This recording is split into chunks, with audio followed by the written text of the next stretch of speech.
Saludos estimados participantes, en este video tutorial vamos a estar explicando algunas actividades de clínica de ciencias de la naturaleza, especialmente en el área de biología y de química. Empezamos con la número 1. Dice, ¿cómo se llama la fuerza con que la Tierra atrae a un cuerpo de masa hacia su centro? Aquí nos dan 4 opciones: peso específico, fuerza de acción, kilogramo fuerza y peso. Vamos a ver qué significa cada uno de estos. Cuando hablamos del peso específico, estamos hablando de la relación entre el peso y el volumen de una sustancia y se miden en newtons sobre metros cúbicos. Cuando hablamos de la fuerza de acción, estamos hablando de la dinámica, es decir, de una de las leyes de Newton que se refiere a la fuerza que actúa sobre un cuerpo y que es igual y opuesto a la fuerza que el cuerpo ejerce sobre el otro. Cuando hablamos de kilogramo fuerza, estamos hablando de una unidad de fuerza que se define como el peso de un kilogramo de masa en la superficie de la Tierra. Y cuando hablamos del peso, estamos hablando de aquella fuerza con la que la Tierra trae los cuerpos hacia su centro, dado una masa, y se calcula como el producto de la masa del objeto y la aceleración de la gravedad. Peso es igual a masa por gravedad. En este caso, la opción correcta le corresponde al peso. Pasamos con la siguiente opción. El siguiente mandato dice, ¿cómo se llama el gen que solo se manifiesta cuando el otro gen es igual? Cuando hablamos de un gen dominante, estamos hablando de aquel gen que cuando aparece va a predominar. Es decir, se refiere al gen opuesto que siempre se expresa. Cuando hablamos del gen recesivo, estamos hablando de aquel gen que solamente para poder salir a la luz tiene que tener 2 copias exactas, es decir, que ambas sean iguales. Cuando hablamos de la opción C, que es ligado, estamos refiriéndonos a los genes en cromosomas homólogos, es decir, iguales, que se heredan juntos. Y cuando hablamos de sexual, nos estamos refiriendo a los genes relacionados con el sexo o la determinación sexual. En este caso, la opción correcta es la B. Pasamos con el número 3. ¿Cómo se llama el movimiento realizado por las plantas para buscar el estímulo de la luz? Tenemos termotropismo, geotropismo, fototropismo y la opción de hidrotropismo. Cuando hablamos de termo estamos hablando de calor, entonces termotropismo hace referencia al movimiento hacia el calor. Cuando hablamos de geo, estamos hablando directamente de la Tierra. Por tal razón, hace referencia al movimiento hacia la gravedad. Cuando hablamos de fototropismo, foto indica luz, lo que quiere decir que estamos hablando del movimiento hacia la luz. Y cuando hablamos de hidrotropismo, estamos hablando de aquel movimiento de las plantas que se inclinan hacia la humedad. En este caso, la opción correcta le pertenece al inciso C, fototropismo. Pasamos al siguiente. Todos los seres vivos están constituidos por los mismos elementos químicos y bioelementos. ¿Cuáles de los siguientes son bioelementos primarios? Aquí, por ejemplo, tenemos directamente que debemos relacionar que todos los seres vivos están constituidos por los mismos elementos químicos. Por tal razón estamos hablando de unos bioelementos primarios, lo que quiere decir que en el inciso A, este grupo de elementos contiene elementos que no son esenciales, tales como el aluminio y el vanadio.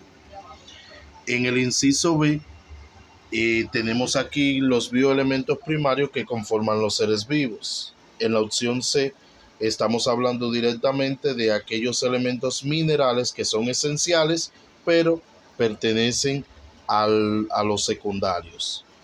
Y en el inciso D, tenemos aquí algunos metales que nosotros lo utilizamos, pero en pequeñas cantidades.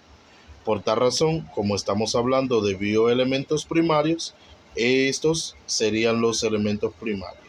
tales como el carbono, hidrógeno, oxígeno, nitrógeno, fósforo y azufre. Estos son los primarios. Pasamos con el quinto.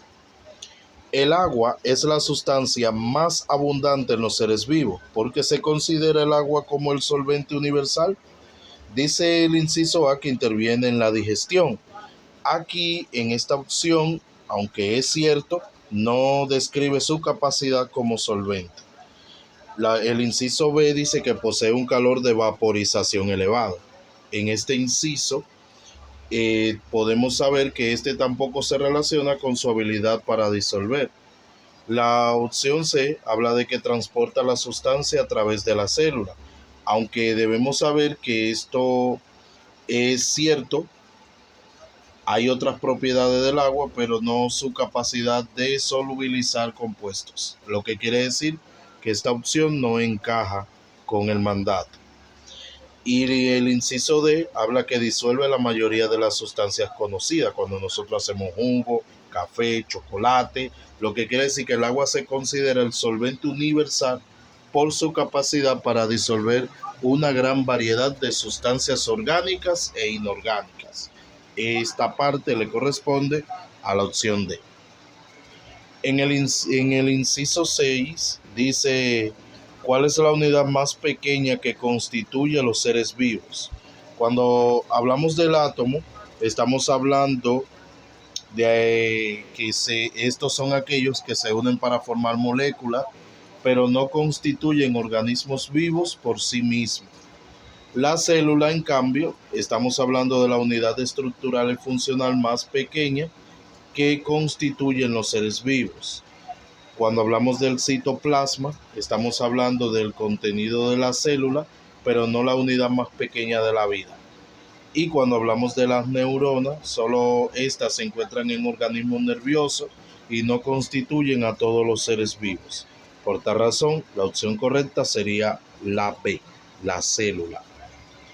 En otro ejercicio tenemos que la viruela es una enfermedad infecciosa grave y muy contagiosa que en algunos casos puede causar la muerte. No hay tratamiento especial para la viruela. La única forma de prevención es la vacunación. Pero, ¿cuál de estos personajes descubrió la vacuna para la viruela? En este caso, cada uno de estos hizo aportes importantes al área de biología. Por ejemplo, Edward Jenner fue el médico británico que descubrió la vacuna contra la viruela de 1796, lo que quiere decir que esta sería la opción correcta. Pero, ¿qué hicieron los demás? Alexander Fleming fue el que descubrió la penicilina, uno de los primeros antibióticos. Joseph Lister fue el pionero en cirugía antiséptica que redujo las infecciones que ocurren después de una cirugía. Y Robert Koch identificó los gérmenes que causan varias enfermedades infecciosas como la tuberculosis y el cólera. Pero como estamos hablando de la vacuna de la viruela, en este caso nos quedamos con la opción A. En el número 8 pregunta: la penicilina fue descubierta accidentalmente al estudiar cultivos bacterianos y es la toxina de un hongo del género Penicillium. ¿Quién descubrió la penicilina? Como hicimos mención en el inciso anterior, tenemos a Alexander Fleming, quien fue que descubrió la penicilina. Ya los demás podemos conocer los aspectos y aportes que llevaron a la biología. En este caso me quedo con la opción A. Pasamos a la siguiente. Una hipoxia, ¿en qué consiste? Dice el inciso A que una hipoxia consiste en una intoxicación severa por alcohol. Y en este caso, aunque existe una intoxicación severa por alcohol, puede causar bajos niveles de oxígeno, pero no la podemos definir directamente como una hipoxia. La opción B habla que es una deficiencia de oxígeno en la sangre. Y una hipoxia se refiere específicamente a niveles bajos de oxígeno en la sangre. En este caso, la opción C dice que es un exceso de azúcar en la sangre. Un exceso de azúcar en la sangre, es decir, también se le denomina hiperglucemia, no implica directamente a una deficiencia de oxígeno. Y la opción D habla de que es un desorden alimentario con deficiencia en vitaminas. Y en este caso, un desorden alimentario con deficiencia de vitaminas tampoco se define como hipoxia, a menos que derive en una deficiencia de oxígeno. Y como es muy general, entonces nos quedamos con la opción B, que es la que lo define correctamente. En el ítem número 10 tenemos un filamento de ADN, tiene la secuencia. Ahí me dan una serie de filamentos. En este caso tenemos adenina, citosina, adenina, guanina, citosina, guanina, timina y adenina. ¿Cuál sería su filamento complementario?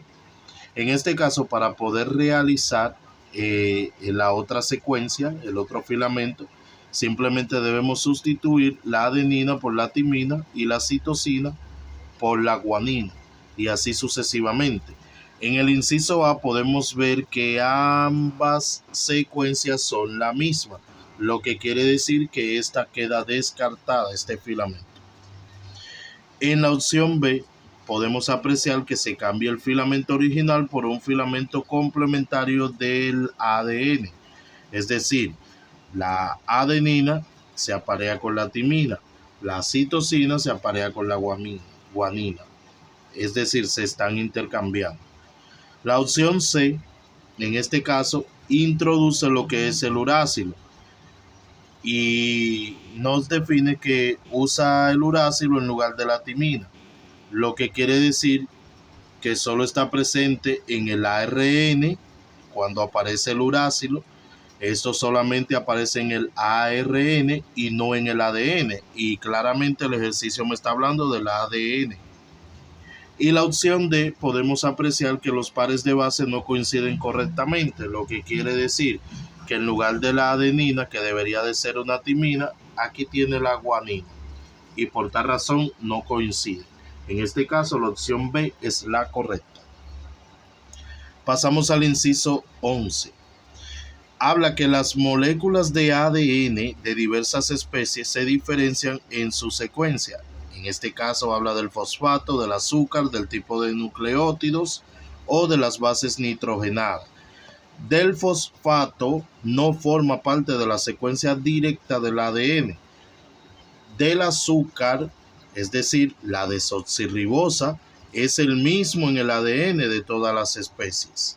Habla del tipo de nucleótido. En este caso, lo que me está diciendo que la timina, citosina y guanina forman parte de la secuencia del ADN y varían entre especies. Y también me habla de las bases nitrogenadas, que son las que varían en su secuencia entre las moléculas de ADN de diferentes especies, determinando sus diferencias. En este caso, la opción correcta corresponde a la opción D. Pero los nucleótidos también podrían ser una nueva opción. Observación. Podemos apreciar que aunque el tipo de nucleótidos varía entre especies, la opción C, es decir, del tipo de nucleótido, es demasiado amplia.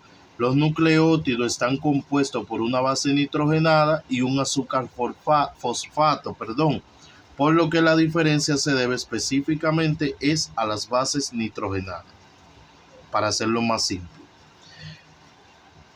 Número 12. La diferencia entre el ADN y el ARN es que el fosfato del azúcar del ARN contiene ribosa en lugar de desoxirribosa. El azúcar en el ADN es la desoxirribosa, mientras que en el ARN es la ribosa. Esto le confiere propiedades distintas a cada uno para cumplir su función. La opción B habla de que la desoxirribosa en lugar de ribosa. En este caso, el azúcar en el ADN es la desoxirribosa y en el ARN es la ribosa. La molécula de doble trenzado. Esta es una propiedad del ADN, no se refiere a la diferencia específica entre el azúcar del ADN y el ARN, y habla de la timina en lugar del urácilo. Aunque esa parte comparten idea, debemos recordar que aunque el ADN contiene timina mientras que el ARN contiene urácilo como base nitrogenada, esta respuesta no se define porque no se está refiriendo directamente al azúcar en el fosfato. En este caso, la opción correcta correspondía al inciso A. Pasamos a la número 3. El elemento más abundante en el universo, ¿cuál de ellos es? Debemos saber que el nitrógeno es un elemento abundante, pero es aquí en la Tierra, pero no lo es en el universo en general. El oxígeno, aunque también se encuentra ampliamente en la Tierra, en el universo el oxígeno es relativamente escaso comparado con el hidrógeno y el helio. El helio viene siendo el segundo elemento más abundante en el universo y por tal razón el elemento que más abunda en el universo, aproximadamente un 75%, corresponde al hidrógeno, que viene siendo la respuesta correcta. Pasamos al 14. ¿Cuál de las siguientes reacciones se utiliza en el laboratorio para la obtención del hidrógeno? Vamos a ver cuál de todas estas reacciones me va a producir hidrógeno.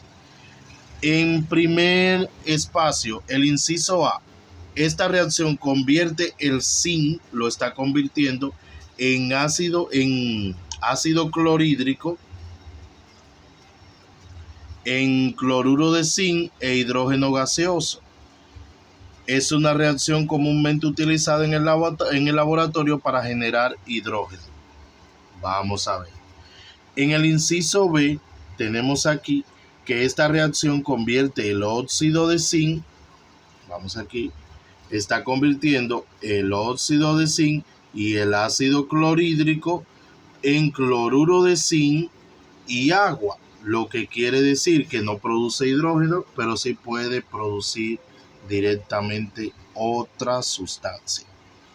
En el inciso C habla directamente de que esta reacción no es muy común y no produciría mucho hidrógeno. Además, requiere metano como un reactivo. Mírenlo aquí. Y en este caso, la opción de esta reacción teóricamente podría producir hidrógeno, pero ocurre a muy altas temperaturas y no es práctica para su uso en el laboratorio, ya que eso puede explotar. En este caso, la opción correcta viene siendo la A. En el inciso número 15 dice que la fórmula general para los alcanos, esa clase se la di. En esta opción se obtienen el número total de hidrógeno, pero de los alquenos. Esta fórmula nosotros nunca la vimos, lo que quiere decir que esto es incorrecto por todos los lados.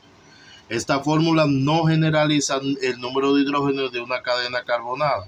En cambio, en el inciso C dice que una cantidad de carbono que me den para yo saber si el número de hidrógenos, conociendo que pertenecen los alcanos, debo de multiplicar por 2 el número de carbono y a estos sumarle 2, que viene siendo lo de los laterales. Con esta fórmula se obtiene el número de hidrógenos de los alcanos. En cambio, el inciso D es para obtener hidrógenos de los alquinos. En este caso, la opción C viene siendo la correcta. En el número 16 dice, ¿cuál de los siguientes compuestos es un pentano? Recordamos que debemos de tomar nuestra tabla de prefijo. ¿Cuántos carbonos hay? 1, 2, 3, 4. Como todos son enlaces simples, el prefijo de 4 es but y como tiene enlace simple debe terminar en ano. Por tal razón, esta es el butano. En esta cadena tenemos 1, 2, 3, 4, 5. Como todos sus enlaces son simples, debe terminar en ano. Por tal razón, el prefijo de 5 es pen. Entonces este sería el pentano. Aquí tenemos 1, 2, 3, 4, 5, 6. 6 carbonos, todo simple, sería el hexano. Y esta que tiene todos sus enlaces simples y tiene 3 carbonos sería el propano. En este caso, la opción correcta corresponde a la opción B. La reacción que se utiliza para convertir los hidrocarburos insaturados en saturados, ¿cuál de todas es? La de sustitución implica reemplazar un grupo funcional por otro. No es una reacción que agregue hidrógeno para saturar dobles o triples enlaces. La oxidación-reducción, esta reacción involucra la ganancia o pérdida de electrones, no la adición de hidrógeno. La hidrólisis directamente involucra la adición de agua, no de hidrógeno. Y la hidrogenación en este caso implica la adición de hidrógeno molecular a enlaces insaturados, es decir, los que contienen enlace doble y enlace triple, para poder saturarlo. Es la reacción que convierte cualquier hidrocarburo insaturado en un hidrocarburo saturado. Por tal razón, esta es la opción correcta. Pasamos al número 18. Observa la siguiente fórmula y responde las preguntas 18 y 19. La 18 dice, la cantidad de carbono secundario en el compuesto es, cuando hablamos de carbonos secundarios, estamos hablando de aquellos carbonos que comparten dos enlaces. Por ejemplo, este carbono solamente comparte uno, por tal razón es primario. Este carbono comparte 2, 1 y 2, por tal razón es secundario. Este carbono comparte 4 enlaces, lo que quiere decir que es cuaternario. Este comparte 2 enlaces, este es secundario. Este comparte 3 enlaces, por tal razón es primario. Este carbono comparte 2 enlaces, por tal razón es secundario. Y este carbono comparte un solo enlace, lo que quiere decir que es un carbono primario.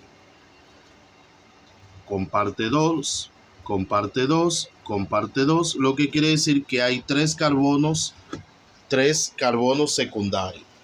La número 19 dice la cantidad de carbonos terciarios en el compuesto, en este caso sería un solito.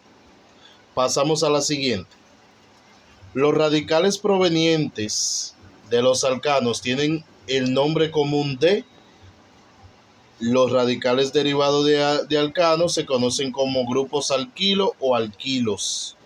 Los grupos arilos, en este caso, se derivan de los hidrocarburos aromáticos como el benceno, no de los alcanos. Los grupos fenilos es específicamente el grupo arilo derivado del benceno. Por tal razón no aplica para los alcanos. Y los grupos carbonilos, en este caso, contienen un carbono unido doblemente a un oxígeno, lo que quiere decir que no aplica a los radicales alcanos. En este caso, la opción correcta es la A. Pasamos a la 21. La reacción característica para los hidrocarburos insaturados es de, habla de eliminación. En este caso, la eliminación implica la pérdida de pequeñas moléculas como agua y el ácido clorhídrico. No es característica de los hidrocarburos insaturados. Adición. La adición de moléculas como el hidrógeno, halógenos y grupos funcionales es característica de hidrocarburos insaturados, los cuales tienen enlaces dobles o triples que reaccionan fácilmente.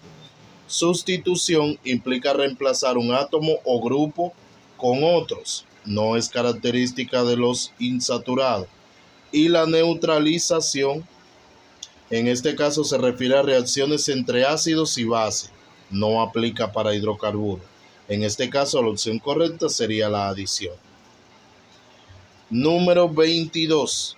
La molécula del benceno, acetileno y etileno tienen en común que, habla de que son de cadenas abiertas.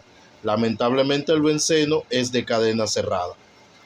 Dice que tienen peso molecular pequeño. En este caso, aunque tengan peso molecular relativamente pequeño, esto no pertenece dentro de las características que comparten. Habla de que tienen enlaces dobles. Lamentablemente, El benceno no tiene enlace doble, tiene enlace simple, así que esta respuesta tampoco es correcta. Y habla de que son hidrocarburos insaturados. En este caso, tanto el benceno, el acetileno y etileno son hidrocarburos que son insaturados, lo que quiere decir que todos son insaturados de lo que aparecen aquí. Contienen enlace carbono a carbono y esto va a ser reactivos y propenso a la adición de moléculas. En este caso, la opción D es la correcta. Vamos a dejarlos hasta aquí y nos vemos en una próxima.